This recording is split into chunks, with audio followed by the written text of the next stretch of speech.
Hi guys, thanks for swinging by my channel. Today I'm going to show you how to put an extra large decal up on the wall, so stick around.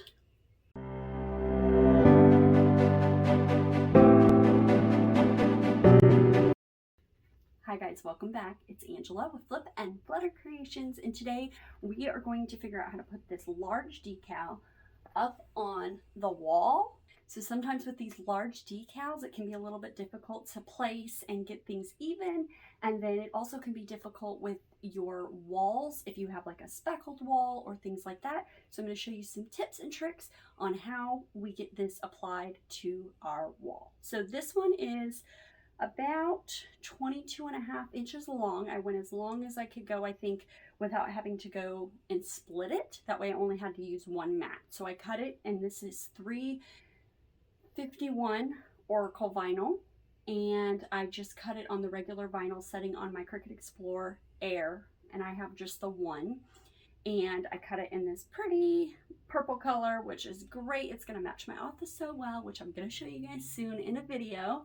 So we're going to start by putting our transfer tape on it, and then I'm going to show you how I'm going to measure it up on the wall and figure out how to make sure it's even and that sort of thing. So here we go.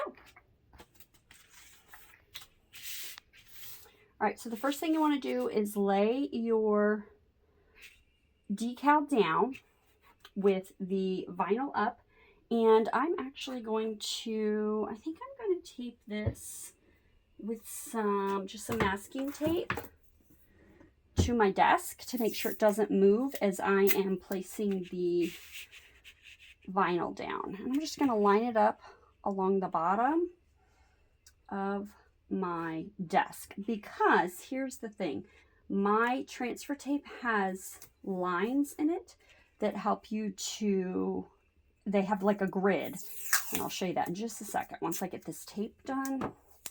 So I'm going to line this along the bottom of my desk, put that there, make sure it's nice and flat. Okay, so my transfer tape has these grid lines which will help me when I am going to apply this on the wall. So it's got these grids.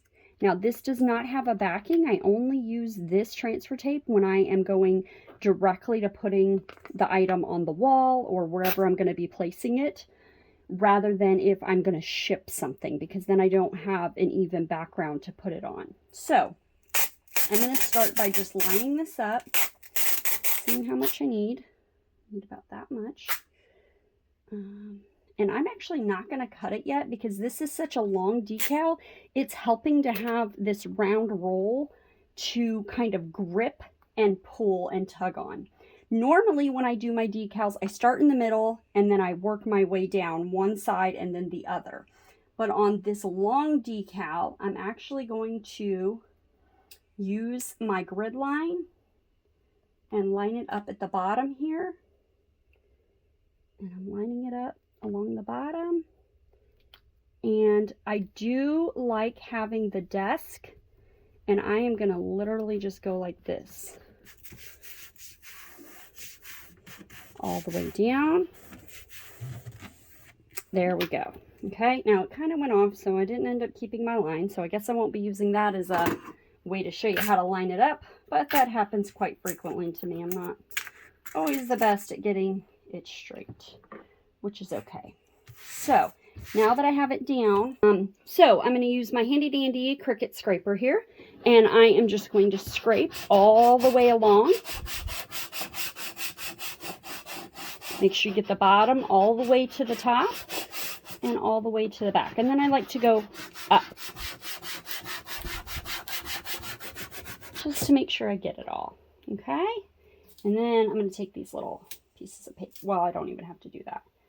And we're just going to pull. And sometimes when you pull from an angle, it comes off a little bit easier. So now we have our decal ready to put on the wall. Now, here's what I'm going to do. First, I'm going to start by measuring it. And I oftentimes just use my cloth measuring tape. And I'm just going to make sure, yes, I did. It almost comes to almost 23. It's like 23 and a half, even though it says it's 22 and a half when I cut it. So it's about 23.5. Oh, that's right, because you can go to 24 and you only lose a half inch. So yes, 23.5, because I went exactly as far as I could cut on the big mat without having to crop my design into. So I had 23.5, and I want it to go along the wall, but I want it to be level between the bookcase and the shelves over here. So that's what I'm going to do next. I'm actually going to measure that space and see how far across it is. So for that, I'm going to get up on the step stools. Okay, so I'm up here next to my wall, and I have my measuring tape, and I'm just going to measure to see how wide the wall is. And I just did this, and it almost does my entire piece of tape. So I'm just going to use this as how long my space is, and then I'm going to fold this in half. That's why I like these bendable ones. And the middle comes to about 30.5. So I'm going to measure over 30.5. Oops, I probably should do that from the other side. Boop, boop, boop. And I'm going to draw a line. 30.5 is right here. So I'm going to draw a line. That's my midpoint. And I'm going to make sure my decal goes over that, or I'll erase it with my pencil. Use a pencil. So that's my midpoint. Now my design is 23.5 inches. So if I fold this in half, right at the 23.5 inches, that tells me the halfway mark is almost at 12. So I'm now going to take where I just folded that halfway point, and that is going to be where I'm going to put my tape. So now my tape is right here. That's my midway point of my design. And I know I'm going to go to 23.5. Boop. So I'm going to mark that there. And I'm going to come over here to the 1. And I mark that there. So my decal now needs to line up between this and this. And that'll be pretty much even with my wall. It's a little off just because the wall is a little bit wider, but my measuring tape didn't go that far. But using these is so much easier when you're doing something like this, because you saw how I could fold up my measuring tape and I can make it halves, and that's just so much easier than using the big one that's metal. So now I'm going to bring my design up. And the weird thing about this one is, I will say, because of the font I used, it does not have a straight bottom. Like, it's not going to line up perfectly on the bottom. So what I'm going to do is I'm actually going to line the top of this and the top of this one, because those should be perfectly even. If I'm remembering correctly, I measured those. In fact, we'll just take this backwards. Don't accidentally fold it together on the sticky side. And yes, you can see the O and the C. They are like perfectly level there. That's how I lined that up. So that's what I'm going to use as my guide, that this should be on this side and this should be on this side, lining up with this little spot here. Now, the only thing is that I have no way to then decide, how do I make sure it's level? So that's kind of going to be an eyeball thing. The nice thing about using it on the wall is that because my wall is textured, it's not going to stick exactly. Just kind of going to stick it up there, and then I'm going to eyeball it from back here. So excuse me. Oh, definitely Cricut needs to come up on the left just a tad. Okay. Sorry if you can hear my baby girl. She's supposed to be napping, and she is wanting to wake up a little bit early. Oh, that did kind of come on there. Okay, so we're going to come up just a tad. Okay, now you could take and measure this with a, whatever those thingies are called. Okay, all right, still think I need to go up a little bit on the left, a little bit closer. So we're just going to come up maybe about there. All right, let me eyeball it again. Oh yeah, I think that looks great. So that's the hard thing. If you had a font that you were using where all the letters were on the bottom perfectly even, then I would use what I use to hang up picture frames, which is this little device that my boyfriend has, that you put it on the wall and it makes a red line, and it would be perfectly level. It's great. I love it, but it won't really help me with this font because it does not have a level bottom. So If you do have something that's level on the bottom, what I would do is measure from your ceiling down to the same height that you want, and then draw your line across, and then that's your bottom. Kind of like when we're doing our t-shirts and we fold down to make the T-line. That would kind of give you that line, so you have a bottom line to line up the bottom of your letters. This font, all the letters are at a different spot, so that's not really going to work.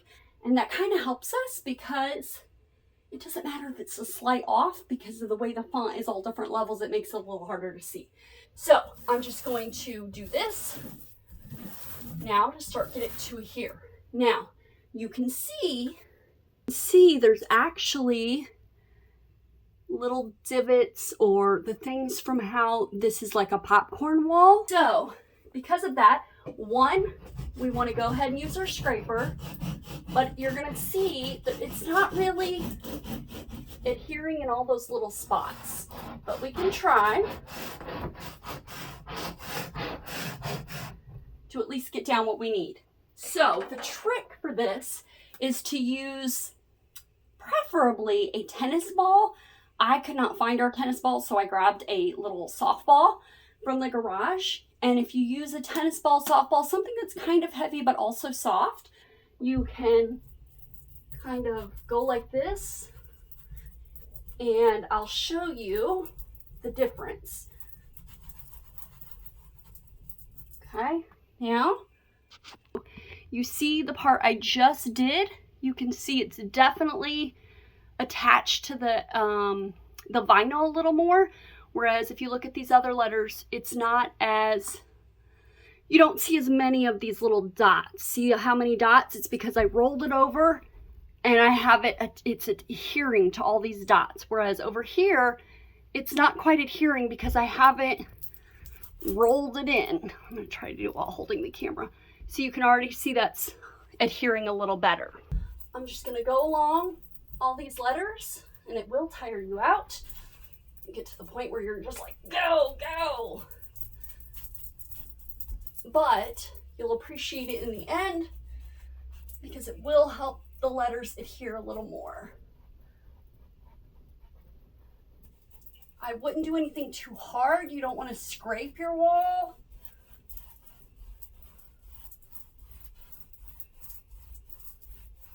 And you can hear that transfer tape really adhering in the wall. Make sure you don't have anything too dirty. You don't want to make your wall dirty either. Now, once I have that on there, we're going to hope that I got it enough.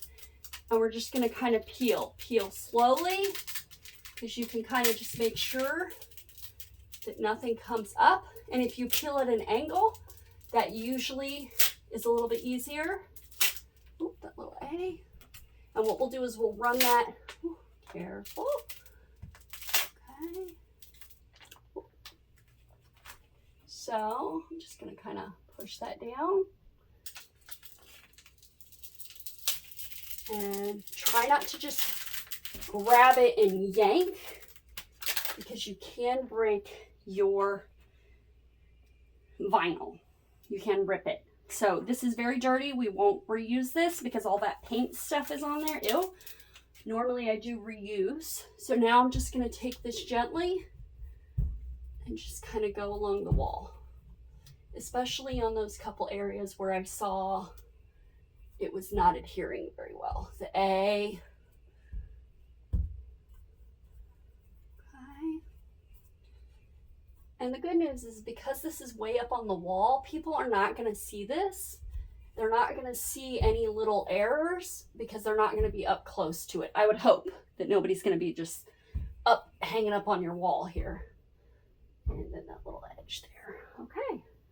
All right. I think that's pretty good. And there you go. So now we've got our beautiful decal up on the wall, and I think it looks great. It's perfect for a craft room, which I'm going to show you guys soon. So now you guys know how to take a pretty large decal and adhere it up on a wall space. And you've got some little tips and tricks to help you figure out how to get that up there and looking beautiful. So hopefully you will use this to create your own, create your own decals that you can now put on your wall and make your own wall art. So hopefully this video was helpful for you. If so, don't forget to give it a thumbs up, and don't forget to hit that subscribe button and ring the bell so you can be notified the next time I post a tutorial.